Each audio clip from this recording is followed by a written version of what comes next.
Hello दोस्तों, जैसा कि मैंने बोला था कि 25 जुलाई है ना, इस डेट से मैं आप लोग का यूजीसी नेट जो है हमारा उसका सेकंड पेपर, देखिए फर्स्ट पेपर आप कहाँ से करें मुझे नहीं बताया, बट सेकंड पेपर जो है जियोग्राफी का उसका मैं स्टार्ट करने वाली हूँ।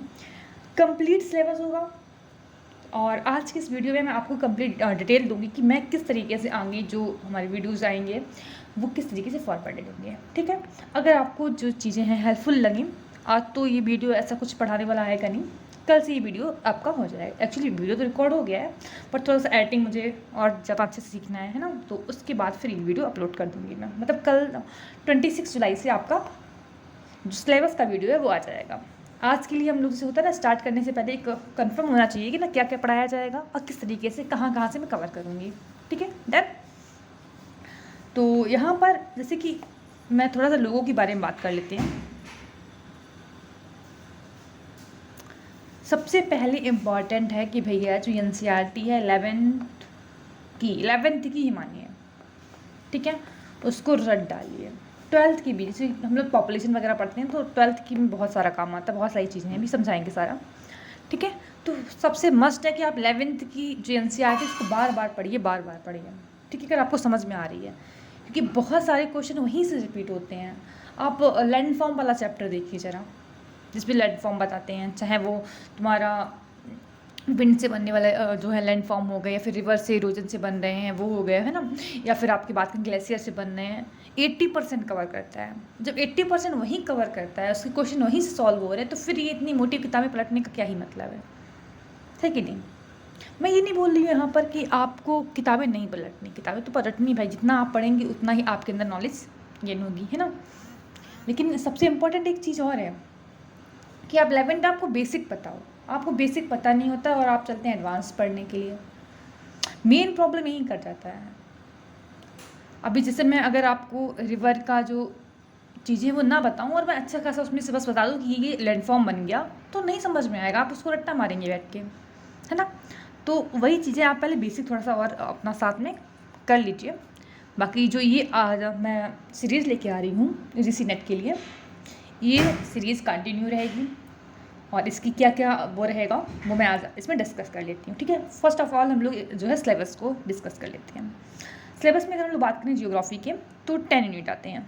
फर्स्ट है जियोमॉर्फोलॉजी, फिर climatology, oceanography, geography of environment, ठीक है, population and settlement geography, geography of economic activity and regional development, cultural और social political geography, geographical thought, geographical technique और जियोग्राफी ऑफ इंडिया। ठीक है, 10 यूनिट है। कुछ यूनिट ज़्यादा इंपॉर्टेंट है, कुछ कम है, वो मैं यूनिट के साथ साथ बताती हूँ। जैसे एक बात करें ओशिनोग्राफी, बहुत छोटा सा यूनिट है, इंपॉर्टेंट है लेकिन, ठीक है। तो वही चीज़ें हैं कि बहुत ज़्यादा के पीछे नहीं भागना है, थोड़ा पढ़ना है, बट ऐसा पढ़ना है कि भाई एग्जाम में आ जाए, काम खत्म, है ना। और नॉलेज तो ऐसी चीज़ है, उसको लगातार आप गेन करते रहिए, कोई इशू नहीं है।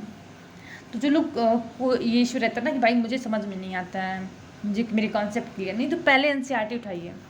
अगर एनसीईआरटी नहीं आ रही तो भाई बहुत सारी वीडियो चैनल्स हैं, बहुत लोग हमारे इंडिया में ना, टैलेंट की कमी तो है ही नहीं, ये तो आप बोल ही नहीं सकते कि टैलेंट की कमी है। बहुत से लोग बहुत अच्छा पढ़ा रहे हैं, आप जाइए उनकी जो एनसीईआरटी के लेक्चर वो फॉलो करिए। थोड़ा सा एक होता है ना, जहाँ पे आप रुक रहे हैं वहाँ पे ठहरना होता है। हम लोग की आदत क्या होती है, ठहरते कहीं नहीं है, आज इसका एक देखा लेक्चर, कल उसका एक लेक्चर देखा, बस हो गया ख़त्म। कैसे समझ पाएंगे आप। मेरी सबसे रिक्वेस्ट है, जो भी इस वीडियो पे स्टार्ट करें या फिर जो सोच रहे हैं कि मेरी जो ये चैनल इसके साथ में चलने वाले हैं, वो प्लीज़ स्टक, यहीं पे रुक जाना है। अगर आप सोच रहे हैं तो, अगर आपको नहीं देखना है ये आपके ऊपर है फुल, है ना। मैं बिल्कुल भी ये प्रेशराइज़ नहीं करूँगी आप मेरे से ही पढ़िए, बट अगर आप सोच रहे हैं कि आप मेरे से भी पढ़ें तो प्लीज़ मेरे से ही पढ़िए, समझ रहे हैं। क्योंकि होता क्या है कि हर एक जो पढ़ाने वाला इंसान होता है उसका तरीका अलग अलग होता है। आप एक वीडियो इसका देख के, हो सकता है मैंने जियोमॉर्फोलॉजी में आधे कॉन्सेप्ट ओशिनोग्राफी के बता के निकल जाऊँ, ठीक है, फिर ओशिनोग्राफी में जब आऊँगी तो मैं वो कॉन्सेप्ट दोबारा से पढ़ाऊँगी, बट उतना डीप में ना पढ़ाऊँ, हो सकता है ना। और आपने क्या किया, जियोमॉर्फोलॉजी कहीं और पढ़ के आए मेरे पास, आप ओशिनोग्राफी पढ़ने, समझ आएगा। पर टोटली समझ आएगा नहीं आएगा, क्योंकि बहुत सारे कॉन्सेप्ट मैंने यहीं बता दिए ना उसको। अगर फॉलो कर रहे हैं तो एक साइड से पूरा फॉलो करके आगे बढ़िएगा, ठीक है। बाकी मैं ट्राई करूँगी ये चीज़ें ना हो, बट मेरे साथ ये रहता है कि मैं पढ़ा ये रही हूँ, मैं सबको इंटरलिंक सामने कराती चलती हूँ। अच्छा ये इसमें यहाँ पे ऐसे होगा, ये यहाँ पे ऐसे होगा, ठीक है। तो बाकी मैं सिलेबस में जो भी चीज़ें उनको भी थोड़ा सा बात कर लेते हैं हम लोग, जो मॉर्फोलॉजी पे आते हैं, ठीक है। आई थिंक सिलेबस को डिस्कस करने की ज़रूरत है नहीं, क्योंकि ये जो सिलेबस है वो आपको नेट पे मिल जाएगा, आप उसको पढ़िए आराम से, 2-3-4 बार पढ़िए, पहली बात तो ये है, ठीक है। देखिए क्लाइमेटोलॉजी का, ओशनोग्राफी का आप सिलेबस देखिए, एक दूसरा सिलेबस है, बस कुछ है ही नहीं। बहुत सारे चैप्टर बहुत बड़े हैं, सेटलमेंट ज्योग्राफी ज़रा देखिए, लेकिन पता है सेटलमेंट जो ज्योग्राफी है वो आसान बहुत है, देखने में सिलेबस बहुत बड़ा है बट बहुत आसान है। एक बार आपने गो थ्रू भी हो गए ना, मतलब मैं ये बोल रही हूँ जब मैं इसको पढ़ाऊँगी आपने सिर्फ लेक्चर देख लिया, ठीक है, तब भी आप इसकी क्वेश्चन कर ले जाएंगे। इसमें कॉन्सेप्ट है ही नहीं, कुछ भी कॉन्सेप्ट नहीं है। जो आप डेली लाइफ चलती है ना हमारी, कि जैसे मान लीजिए एक एग्जांपल मैं देती हूँ आपको, कि जो हम लोग दूध लेते हैं, है ना, मिल्क, तो नॉर्मल सी बात है, वैसे थोड़ा ना है कि 15 किलोमीटर 20 किलोमीटर से जो दूरी से हमारे यहाँ कोई दूध देने आएगा, या 50 किलोमीटर से आएगा, है ना। क्यों? क्योंकि भाई रास्ते में दूध खराब हो जाएगा। तो नॉर्मल सी बात है, जो लोकेशन होगी उस वाली इंडस्ट्री की वो जस्ट शहर के पास में होगी। बहुत ही नॉर्मल कॉन्सेप्ट हैं जिनको मैं डेली लाइफ से ही कनेक्ट करके आपको पढ़ाऊँगी। बहुत अच्छी थ्योरी है, बहुत अच्छा जो है तुम्हारा चीज़ें हैं, ठीक है। फिर आगे हम लोग इकोनॉमिक एक्टिविटी की बात करेंगे, ठीक है। नेचुरल रिसोर्सेज में सब कुछ आ जाएगा, फिलहाल चलते हैं। फिर एग्रीकल्चर है ना, इंडस्ट्री, ट्रांसपोर्ट हो गया, रीजनल डेवलपमेंट हो गया, है ना, फिर हो गया पॉलिटिकल ज्योग्राफी हो गया, ज्योग्राफिकल थॉट, थोड़ा सा ये चैप्टर रट्टा मार रहता है, तो ट्राई करूँगी वैसे फर्स्ट से सेकंड नंबर में इसको पढ़ा दूँगी, जिससे आराम से आप इसको रट्टा मारते रहिए और मैं बीच बीच में इसका रिवाइज जो है वो कराती रहूँगी, ठीक है। जियोग्राफिकल टेक्निक हो गया, फिर जियोग्राफी ऑफ इंडिया, ये थोड़ा सा बड़ा चैप्टर है, बट देखिए होता क्या है, जब आप जियोमॉर्फोलॉजी पढ़ लेंगे ना अच्छे से, एक बार आप जियोमॉर्फोलॉजी अच्छे से पढ़ लीजिए, ओशनोग्राफी में पढ़ा दूँगी, क्लाइमेटोलॉजी पढ़ा दूँगी, उसके बाद इसको पढ़ाऊँगी, क्योंकि वहाँ पे आप कॉन्सेप्ट क्लियर हो जाएंगे, उसके बाद वही कॉन्सेप्ट उठा के आपको इसमें डाल देना है, ठीक है ना, डन। या तो एक तरीका और है इसमें करने का, लेकिन इशू ये रहेगा फिर आप बाद में आएंगे कहेंगे जियोग्राफी ऑफ इंडिया नहीं पढ़ाया है। नहीं तो ये कर सकते हैं ना कि जब हम लोग जैसे मान लीजिए एग्जांपल लैंडफॉर्म ऑफ द हमने पढ़ाया है और उसका जियोमॉर्फोलॉजी में जो लैंडफॉर्म ऑफ द इंडिया है वो इसी के साथ में पढ़ लेते हैं। हमने कंपोजिशन पढ़ाया है उसका, वो से क्लाइमेट पढ़ाया है वर्ल्ड का, उसके बाद हम यहाँ पे आ जाते हैं तो हम लोग यहाँ पे पढ़ लेते हैं इंडिया का क्या है उस टाइप, है ना। ये भी कर सकते हैं, वैसे देखते हैं जो भी है, ठीक है। बट मुझे ऐसा लगता है पर्सनली कि यूनिट वाइज अलग करना ज़्यादा बेटर रहेगा, क्योंकि बाई चांस आपको रिवाइज़ करना पड़े तो फिर आप तुरंत उसको स्पीड करके रिवाइज़ कर लें, है ना, तो आपको पता होगी हाँ भाई ये हमको नहीं आता, उसको दोबारा रिवाइज़ करना है, तो ये थोड़ा सा अलग अलग रखने का ट्राई करेंगे। GIS जितना देखने में टफ लगता है उतना है नहीं, बिल्कुल आसान चीज़ें हैं, बिल्कुल आसान से पढ़ाऊँगी, ठीक है। देखिए GIS देखने में बहुत टफ है, रियल में अगर नहीं आता बहुत टफ है, लेकिन जो मेरी प्रोफेसर रही थी उन्होंने इसको रियल में बहुत अच्छे से पढ़ाया था, बिकॉज ऑफ दैट मैं इसमें अच्छी कमांड रखती हूँ, है ना। तो फिर ये हो गया हमारा काम, और मेरे बारे में नेक्स्ट जो कल की स्लाइड रहेगी उसमें मैं लगा दूँगी, ठीक है, क्योंकि आज की स्लाइड में मैंने कुछ नहीं लगाया, सिर्फ सिलेबस था। तो चलिए शेड्यूल के बारे में हम लोग देख लेते हैं। आज तो डे कौन सा है, थर्सडे, चलिए कोई बात नहीं। देखिए है हमारे पास डे कितने होते हैं, 7, Monday, Tuesday, Wednesday, Thursday, Friday, Saturday और संडे। तो ये जो संडे का डे होगा इस दिन आपका रहेगा प्रैक्टिस सेशन। प्रैक्टिस सेशन में क्या रहेगा आपका, प्रैक्टिस सेशन में रहेगा आपका PYQ के क्वेश्चंस, ठीक है। देखिए इसको स्टार्ट तुरंत नहीं करेंगे, मैं पहले से बता देती हूँ, इसको तुरंत स्टार्ट नहीं किया जाएगा, ठीक है, इसको करेंगे बाद में स्टार्ट, ओके। क्योंकि नॉर्मल सी बात है, जियोमॉर्फोलॉजी जब तक मैं कंप्लीट नहीं कर लूँगी मैं उसकी PYQ कैसे करा दूँ, है कि नहीं। देखते हो, बीच बीच में मुझे लगेगा कि मैं उसको थोड़ा सा मुझे टाइम मिल गया है तो मैं इंड वाइज जो चैप्टर वाइज होते हैं, जैसे मान लीजिए एग्जाम्पल मैंने लैंडफॉर्म पढ़ाया या डेविस जो साइकिल है ना, इरोजन साइकिल्स, उनको पढ़ाया, तो उनके क्वेश्चन एक साथ मुझे कहीं मिल जा रहे हैं, फिर मैं मेरे पास टाइम है उसको अलग अलग कर देने का, तो मैं उसको फिर कर सकती हूँ, तो मैं फिर यहाँ पे क्लास ले लूँगी। नहीं तो अधिकतर ये होगा कि आपका जियोमॉर्फोलॉजी जब ख़त्म हो जाएगा तब फिर आपका जब नेक्स्ट मान लीजिए एग्जाम्पल समझाते हैं, आपका मान लीजिए आज चल रहा है जियोमॉर्फोलॉजी, ठीक है, जियोमॉर्फोलॉजी आपका कंप्लीट हुआ, ठीक है। ये कंप्लीट होने के बाद अगर हम लोग बात करें तो इस सेशन में आपके संडे को कोई क्लास नहीं होगी। यहाँ पर सेशन लिखते हैं मंडे, ट्यूसडे,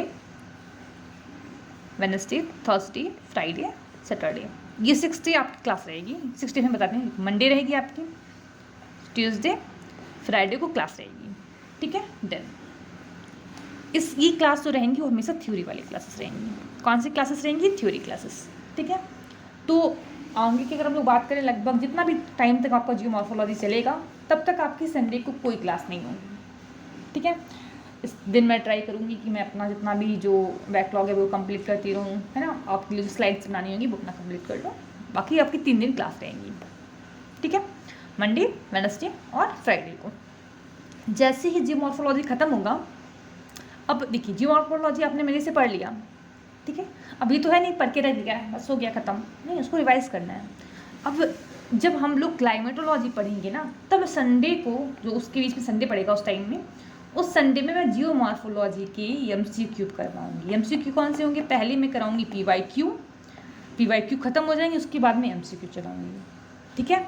और ये क्लास थोड़ी लंबी रहेगी क्योंकि अबाउट मैं ट्राई करूँगी लगभग 500 जो है या फिर 200, मिनिमम 200 तो क्वेश्चन मैं एक यूनिट पे करा दूँ विथ एक्सप्लेनेशन, ठीक है। सेम वैसे अब ये मान लीजिए जब ये क्लाइमेटोलॉजी खत्म होकर ओशनोग्राफी पे आएंगे तो फिर आप क्लाइमेटोलॉजी, जो ओशनोग्राफी का संडे होगा उसमें क्लाइमेटोलॉजी पढ़ेंगे, क्लियर है। तो आप अपना जो क्लासेस है उसका टाइम वो याद रखिए, मंडे ट्यूसडे नहीं रहेगी, वेडनेसडे थर्सडे नहीं रहेगी, फिर फ्राइडे MWF पर आपकी क्लासेस रहेंगी। कौन सी? आपकी जियोग्राफी की क्लासेस रहेंगी, ठीक है। चैनल का नाम आपको पता होना चाहिए, जियोकिक विथ सोनम, ठीक है। टाइमिंग अबाउट 3 o'clock तक मैं इस वीडियो को अपलोड कर दूँगी। अभी मैं लाइव क्लास नहीं ले सकती हूँ, ठीक है, बट मैं ये वीडियो अपलोड कर दूँगी। और हाँ, आपकी रिस्पॉन्सिबिलिटी ये बनती है कि आप उसको जितना चाहे ज़्यादा हो सके उतना रिवाइज कर सकें, है ना। और जितना हो इस जो चैनल उसको शेयर करिएगा। शेयर करने से फ़ायदा ये रहेगा कि ज़्यादा से ज़्यादा शेयर हो गया, है ना, सब्सक्रिप्शन बढ़ा लोगों का, तो मैं जो ये PYQ की क्लासेस है वो लाइव कर दूँगी, जिससे आप वहाँ पे अपनी डाउट भी पूछ सकेंगे, ठीक है। थ्योरी की क्लास में अधिकतर रखूँगी, वो आपकी उसी में रहें। जो डाउट सेशन होगा वो PYQ के साथ में उसको क्लियर कर दिया जाएगा। या आपको और कोई डाउट रहेगा तो उसके लिए फिर हम लोग अलग से कोई कम्युनिकेशन चैनल बना लेंगे, ठीक है। तो जुड़ना नहीं भूलिए फिर। तो एक सेकंड में, आज डी है ट्यूसडे, नहीं थर्सडे, आज मतलब कल आपका वीडियो अपलोड होगा, ठीक है। तो कल के लिए आप लोग रेडी रहिए। कल आपका फर्स्ट जो है जियोमॉर्फोलॉजी में मैं देखती हूँ जिस हिसाब से मुझे सही लगेगा, तो ये पूरा डिटेल वीडियो होगा, ये जान लीजिए। आप सिर्फ इसको ही फॉलो करेंगे, मैं आपको गारंटी दिलाती हूँ, तो GRF पक्का निकलेगा। क्यों नहीं निकलेगा भाई? विदाउट कॉन्सेप्ट की जाते हैं, सोचते रट्टा मार के GRF निकाल लेंगे, नहीं होता ऐसी चीज़ें ना। थोड़ा कॉन्सेप्ट बनाइए, आराम से पढ़िए, मज़े में। आपको अगर मन कर रहा है तो आप सविन सर की जो बुक है उनको ले लीजिए जियोमॉर्फोलॉजी के लिए। अब मैं रखी हुई है तो बहुत अच्छी बात है, नहीं अगर रखी हुई है तो गूगल पे जाके सर्च करिए भाई, जियोमॉर्फोलॉजी की सविन सर की बुक अपलोड है उस पर, ठीक है। अगर आपको ना मिले तो फिर आप मुझे बताइएगा कमेंट सेक्शन में, तो मैं वहाँ से उसका जो लिंक है या फिर जो PDF है मेरे पास मैं उसको शेयर कर दूँगी, ठीक है। जो चीज़ें फ्री में मिल रही हैं उसको ले लीजिए, ठीक है ना। कुछ चीज़ें मैं अदर बुक से भी कंबाइन करूँगी तो मैं उसको बता दूँगी, लेकिन अधिकतर आप जो नॉर्मल फेमस बुक है उनको पढ़ लीजिए, कोई इशू नहीं होगा उतना, ठीक है। और हर चीज़ के लिए बुक के पीछे मत भागिए, कितनी बुक पढ़ेंगी भाई, समझ रहे हैं ना। ये इसके लिए बहुत NCERT काफ़ी है, ये इनके लिए ओशनोग्राफी थोड़ा सा टफ पड़ता है लेकिन इतना टफ नहीं है। मेरे नोट्स पे रिलाई कर सकते हैं आराम से, आप आपकी मर्ज़ी तो आप पढ़ सकते हैं। बुक पढ़ना कभी भी गलत नहीं होता, चाहे मैं अगर मान लीजिए एग्जाम्पल वीडियो बना रही हूँ, मैंने बहुत अच्छा बनाया फिर भी मैं आपको मुश्किल से 60% या 70% ही पढ़ा पाऊँगी, जितना बुक जो है आपको 100% पढ़ाएगी, ठीक है। तो बुक जो है कभी भी एक लेक्चर को रिप्लेस नहीं कर सकती, कभी भी नहीं कर सकती भैया, ठीक है। तो मेरे साथ बस इतना याद रखिए कि आपको सिलेबस अच्छे से समझ में आएगा, आपको जो कॉन्सेप्ट है वो समझ में आएगा। बाकी आपको बुक को, कोई भी बुक को प्रेफर करना है वो आराम से प्रेफर करिए। तो चलिए ठीक है, फिर मिलते हैं कल अबाउट 3 o'clock पे आपका जो वीडियो अपलोड हो जाएगा, आप उसको करिए और अच्छे से तैयारी करिए। दिसंबर में JRF क्लियर करना है। मैं चाहती हूँ कि नेक्स्ट जब JRF का जो रिज़ल्ट आए तो उसमें मेरे चैनल पे बहुत सारे कमेंट आए कि हाँ मैम, आपसे पढ़ के मेरा जियोग्राफी का चैप्टर जो पेपर है बहुत अच्छा हुआ है और फुल चांसेस है मेरा कि मेरा JRF निकल जाएगा, या फिर लोग मेरे चैनल पे आके अपना वीडियो जो है वो अपलोड करें। ठीक है, thank you so much. Next जो है वो मैं आपको कल वीडियो जो है वो अपलोड हो जाएगा। आपका जो वीडियो वो रेगुलर बेसिस पे, मतलब अल्टरनेट पे अपलोड होता रहेगा। उसके बेसिस पे अगर चलते नहीं तो आराम से हो जाएगा। ठीक है, 15 दिन लगभग, भाई लगभग 7 से 8 क्लासेस रहती हैं पर उसकी ओशनोग्राफी की तो 3-4 क्लास में ख़त्म हो जाएगा। किसी में ज़्यादा लगेगा, किसी में कम लगेगा, बट नॉर्मली कंप्लीट हो जाएगा, कोई इशू नहीं होने वाला उसमें।